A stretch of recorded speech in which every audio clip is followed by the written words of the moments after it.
Dobrý den, zdraví vás Veronika Horká z anglické školy Light. U nás je stále velký počet lidí, kteří nemluví plynule anglicky nebo zůstali na úrovni začátečníků, případně věčných začátečníků. Já věřím, že jistě znáte i mnoho slov, že je do té věty i poskládáte, možná máte doma sbírky učebnic, ale když potom máte skutečně mluvit a rozumět, tak tam pro někoho nastává ten malý, pro někoho možná velký problém. Jistě by bylo i příjemné si na těch všech cestách s těmi místními lidmi skutečně popovídat a zjistit od nich takové ty zajímavosti a tipy, které se člověk jen tak běžně nedozví. Nebo třeba s obchodním partnerem. Neřešit jenom tu práci, ale bavit se i o věcech, jako třeba jak se má, co ho zajímá, co dělají jeho děti, nebo třeba kde byl naposledy na dovolené. A právě proto, že se blíží doba dovolených, tak jsme pro vás připravili výukový program na nejběžnější situace při cestování.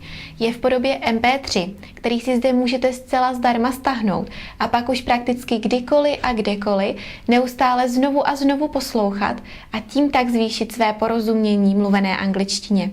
Pro přístup zadejte své jméno a e-mail. A pak už vám přejeme hodně úspěchu, již žádné trapné chvilky ticha a hlavně hodně komunikace v angličtině.